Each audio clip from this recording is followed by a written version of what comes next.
Hello दोस्तों, नमस्कार। तो आइए आप सभी का स्वागत है हमारे चैनल टेस्ट अड्डा पर।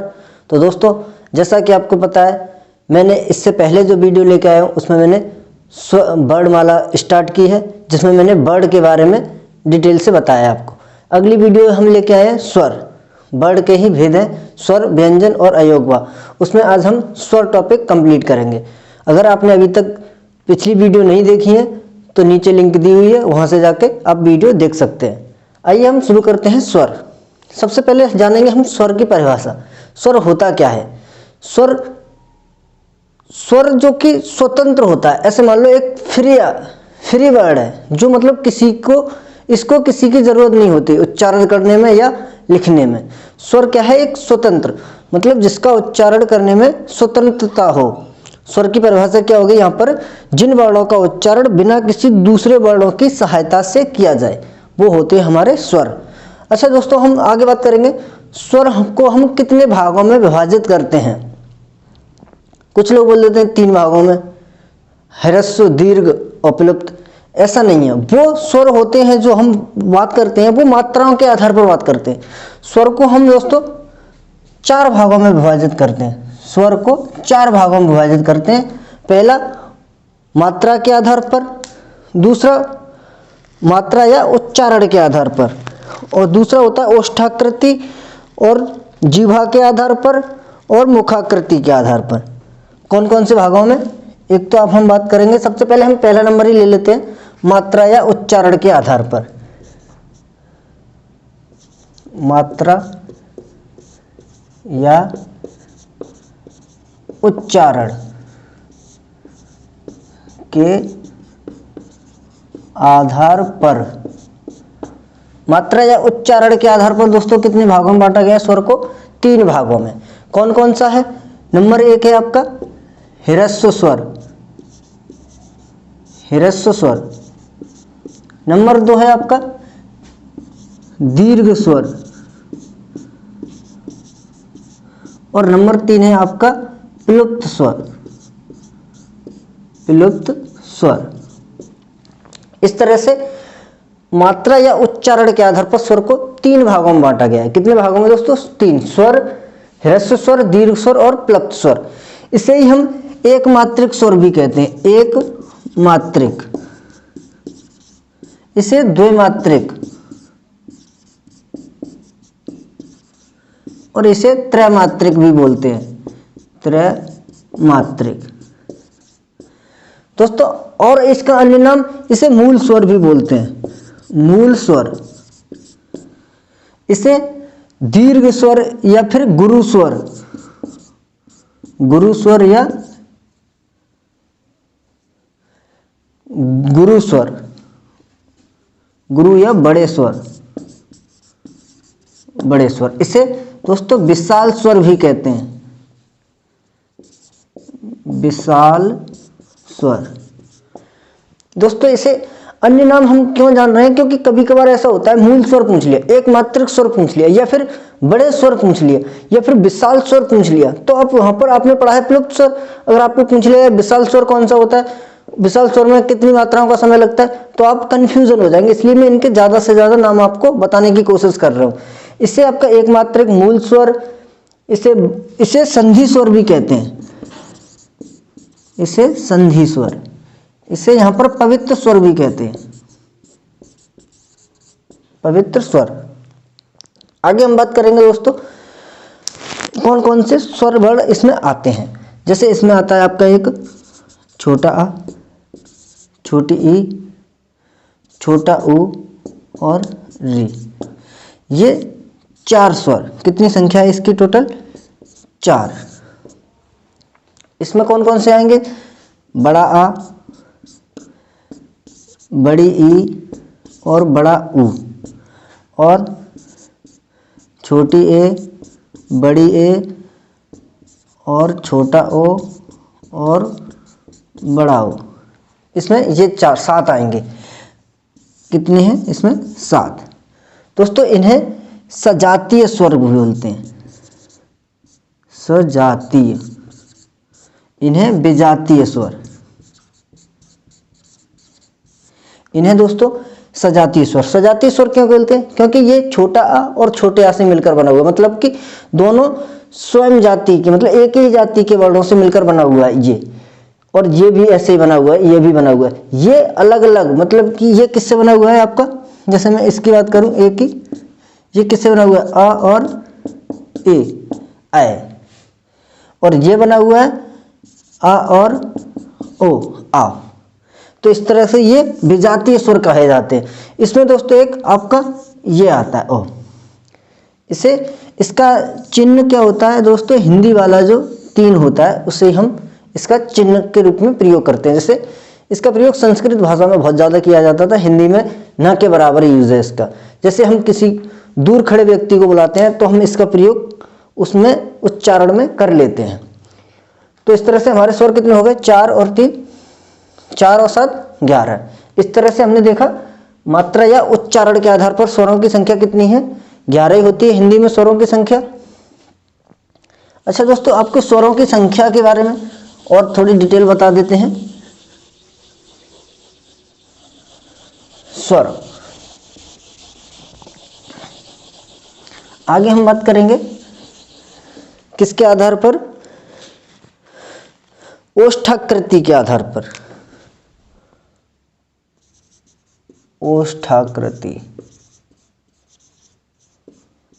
ओष्ठाकृति के आधार पर। ओष्ठाकृति के आधार पर स्वरों को कितने भागों में बांटा गया है? 2 भागों में बांटा गया, एक वृत्तमुखी एक अवृत्तमुखी, या वृत्ताकार और अवृत्ताकार। कितने भागों में बांटा गया है? 2 भागों में। पहला है वृत्ताकार और दूसरा है अवृत्ताकार। अवृत्ताकार, इसे ही हम वृत्तमुखी भी बोल देते हैं, इसे अवृत्तमुखी भी बोल देते हैं।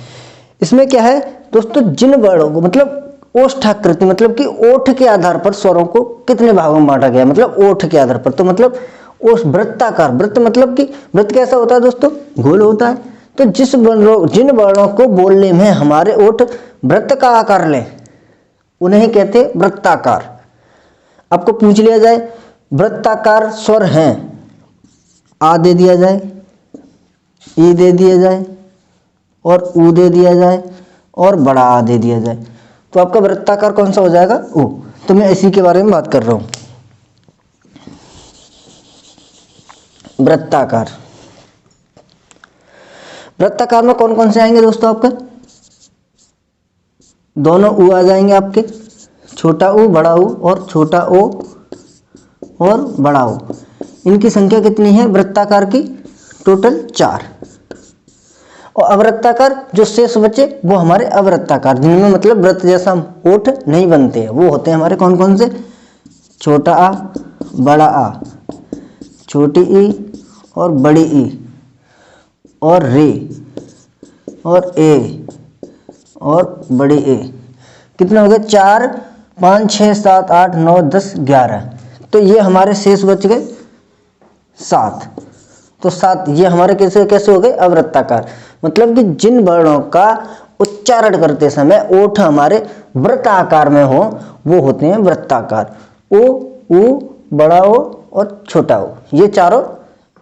आपको ऐसे क्वेश्चन पूछ लिया जाएगा, आपको पूछ लिया जाए अवृत्ताकार स्वर हैं, 3 ये दे दिया जाएगा, 1 ये दे दिया जाएगा, तो आपको कन्फर्म है क्योंकि आपने पढ़ा हुआ है हमारे चैनल से, तो इसलिए आप पता कर सकते हैं अवृत्ताकार और वृत्ताकार में क्या फर्क होता है। आगे हम बात करेंगे दोस्तों जीभा के आधार पर। स्वर किसके आधार पर? जीभा के आधार पर। आगे हम बात करेंगे जीभा के आधार पर। नंबर 3, हमने 2 तरह से स्वर पढ़ लिए, कौन कौन से? उच्चारण के आधार पर और ओष्ठाकृति के आधार पर। अब आगे हम पढ़ेंगे जीभा के आधार पर। जीभा के आधार पर स्वरों को हम 3 भागों में बांटते हैं, एक अग्रस्वर, अग्रस्वर, नंबर 2 मध्य स्वर, और नंबर 3 पश्च स्वर, पश्च स्वर। कितने भागों में बांटते हैं? 3 भागों में। अग्र मतलब जीभ के, हमेशा दोस्तों आपको पता है जीभ के 3 भागों में ही विभाजित किया गया है, हिंदी में भी और विज्ञान में भी। हिंदी में भी 3 भागों में, विज्ञान में भी 3 भागों में। जैसा कि आपको पता है, जीभ से आगे वाले हिस्से से हम क्या टेस्ट करके बताते हैं, नमक, पिच और मध्य वाले से मिठास और पश्च वाले से कड़वाहट पता करते हैं। तो इस तरह से इस यहाँ पर हम स्वरों का भी उसी तरह से विभाजन कर रहे हैं। तो जैसे मध्य स्वर में, अग्र स्वर में कौन कौन से आएंगे, आपका छोटी ई और बड़ी ई, और आपका छोटी ए और बड़ी ए। जैसे आप बोलेंगे तो आपको पता चल जाएगा, ए आगे वाला, जीभ का आगे वाला हिस्सा उठ रहा है हमारा, सिर्फ और सिर्फ ए ए। जीभ का अग्र भाग ही प्रयोग में आ रहा है इन्हें बोल उच्चारण करने में। मध्य भाग में हमारा सिर्फ और सिर्फ छोटा आ, मध्य भाग में कौन सा आता है, सिर्फ छोटा आ। इन स्वरों की संख्या कितनी है, 4, इसमें 1, और बचे हुए वो हमारे किस में आ जाएंगे, पश्च भाग में। कौन से, बड़ा आ और छोटा ऊ, बड़ा ऊ, रे और छोटी ए और बड़ी ए और छोटा, सॉरी ए तो इधर आ गई, यहाँ पर आ जाएगा आपका छोटा ओ और बड़ा ओ। कितने हो गए, 1 2 3 4 5 6। तो यहाँ पर स्वरों की संख्या कितनी है, 6। तो इस तरह से स्वर कितने हो गए, 4 1 5 5 6 11। अब बात अग्र स्वर ई ए। मध्य स्वर छोटा आ, पश्च स्वर बड़ा आ, छोटा ऊ, बड़ा ऊ, री और छोटा ओ, बड़ा ओ। इस तरह से आपसे क्वेश्चन पूछ लिया जाएगा, मध्य स्वर होता है, और 4 ऑप्शन दिए होंगे, 2 इसमें से और 1 छोटा आ दिया होगा। ऐसे क्वेश्चन बहुत सारे एग्जाम में बन जाते हैं, और बहुत से लोगों को ऐसे क्वेश्चन छोड़ने पड़ते हैं एग्जाम में, क्योंकि किसी ने नहीं पढ़ा है मध्य स्वर कौन सा होता है। मध्य स्वर कौन सा है हमारा, छोटा आ, और अग्र स्वर ई ए ऐ, और पश्च स्वर बड़ा आ, छोटा ऊ, बड़ा ऊ, री, छोटा ओ, बड़ा ओ। तो इस प्रकार हमने किसके आधार पर पढ़े हैं, जीवहा के आधार पर स्वरों के भेद। जीवहा के आधार पर स्वरों के भेद दोस्तों कितने हैं, 3, अग्र स्वर, मध्य स्वर और पश्च स्वर। आगे बात करेंगे हम, आगे मुखाकृति के आधार पर। आगे हम किसके बारे में बात करेंगे, मुखाकृति।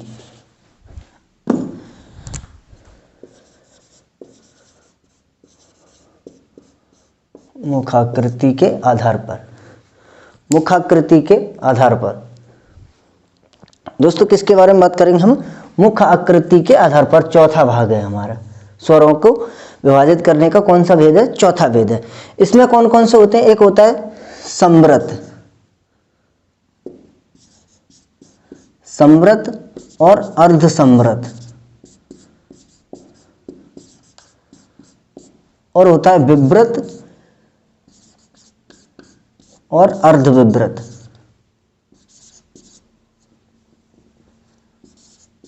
अर्ध विव्रत 1 2 और 3 और 4।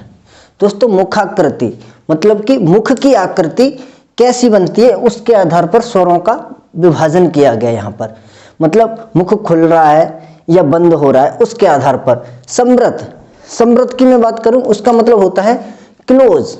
समृत का मतलब होता है क्लोज, इंग्लिश में बता देता हूं मैं, क्लोज। और इसका मतलब क्या हो जाएगा दोस्तों, अर्ध समृत का हाफ क्लोज। विव्रत का मतलब होता है ओपन, और इसका मतलब हो जाएगा हाफ ओपन।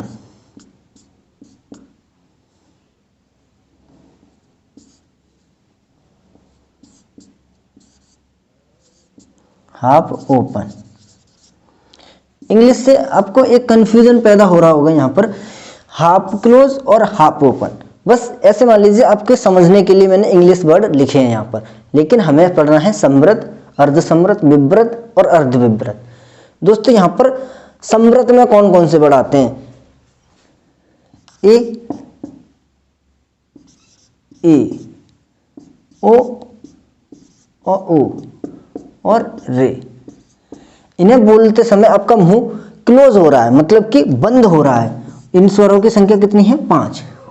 जैसे बोल के देखेंगे आप, ए, ए, उ उ मतलब कि मुंह थोड़ा दबा हुआ है। और अर्ध समृत में इसमें थोड़ा मुंह खुल जाएगा। इसमें कौन सा आएगा आपका? अर्ध समृत में आएगा आपका छोटा ए, छोटा आ, छोटी ए और छोटा ओ, ये आएंगे आपके अर्ध समृत में। कौन कितने हो गए यहाँ पर? 3। आपका आएगा विव्रत। विव्रत में सिर्फ हमारा एक वर्ड आता है, वो है हमारा बड़ा आ। विव्रत में कौन सा स्वर आएगा दोस्तों? सिर्फ और सिर्फ बड़ा आ। और बच गए वो इसमें आ जाएंगे, कौन से? बड़ी ए और बड़ा ओ। कितने स्वर हो गए? 1 और 2, 2 1 3, 3 और 3 6, 6 5 11। इस तरह से हम आगे समझेंगे, देखेंगे मुख आकृति, मतलब कि मुख की आकृति कैसी बन रही है। एक 4 प्रकार की आकृति बनती है, एक समृत, अर्ध समृत, विव्रत, अर्ध विव्रत। जैसे समृत में ए, ई, उ और रे, मतलब कि इसमें मुंह जब बोले उच्चारण करेंगे तो थोड़ा सा मुंह बिल्कुल बंद सा रहेगा मुंह, जैसे ए बंद है, बोलो ए, ई, उ रे, तो इसमें मुंह क्लोज है हमारा। अर्ध समृत मतलब कि आधा क्लोज है, आधा खुला हुआ है, जैसे अ, ए, ओ, तो इसमें थोड़ा मुंह खुला हुआ है। विव्रत मतलब कि ओपन, पूरा खुला हुआ मुंह, आ। अर्ध विव्रत में ए और आओ। तो इस तरह से हमने स्वरों के सारे विभाजन पढ़ लिए हैं। अब ऐसे पूछ लिया जाए आपको विव्रत स्वर है, और कोई ऑप्शन दे दिया जाएगा, एक बड़ा दे दिया जाएगा, तो आप फटाफट से बता देंगे विव्रत स्वर कौन सा होता है। तो इस तरह से हमने स्वरों के पूरा विस्तार से स्वरों को पढ़ा है हमने। आगे हम बात करेंगे स्वरों की, स्वर कितने होते हैं, हिंदी में कितने हैं, संस्कृत में स्वर कितने हैं, और क्या क्या स्वरों से पूछा जाता है। तो हम बात करेंगे कुल स्वर। अगर आपको कोई पूछ ले कुल स्वर, आपसे कुल स्वर सिर्फ ये पूछा जाए कुल स्वरों की संख्या है, वो ये नहीं कह रहा है हिंदी में या संस्कृत में। अगर आपको कुल स्वर पूछा जाएगा तो होंगे 13। अगर आपको पूछा जाएगा हिंदी में कुल स्वर, हिंदी में कुल स्वर, तब आपका जवाब होगा 11। आपको पूछा जाएगा प्राकृतिक भाषा में, प्राकृतिक भाषा में स्वर, तो आपका आंसर होगा 10। और आपको पूछा जाए माहेश्वर सूत्र के अनुसार, ये संस्कृत के वर्ड है, माहेश्वर सूत्र, माहेश्वर सूत्र। दोस्तों ये माहेश्वर सूत्र कहाँ से आया है? जब भगवान विष्णु भोले बाबा ने, शिव ने जो डमरू बजाया था, उसमें से जो ध्वनि निकली थी, उसे ही माहेश्वर सूत्र के नाम से जाना जाता है। उसके अनुसार स्वरों की संख्या कितनी है दोस्तों? 9। उसके अनुसार स्वरों की संख्या कितनी है दोस्तों? 9 स्वरों की संख्या है उसके अनुसार। किसके अनुसार? माहेश्वर सूत्र के अनुसार स्वरों की संख्या कितनी है? 9। इसके इस तरह से अगर आपको कोई पूछ ले स्वर, कुल स्वर 13, अगर हिंदी में कुल स्वर 11 है, प्राकृतिक भाषा में स्वर 10 और माहेश्वर सूत्र के अनुसार 9 स्वर है। इस तरह से आज के बाद आपका, मुझे नहीं लगता शायद आपका कोई स्वर का कोई भी क्वेश्चन छूट जाएगा। तो दोस्तों अगर आपको हमारी वीडियो पसंद आ रही है तो वीडियो को लाइक और शेयर और सब्सक्राइब चैनल को जरूर किया करें दोस्तों, और ज़्यादा से ज़्यादा लोगों को शेयर किया करें। धन्यवाद। जय हिंद।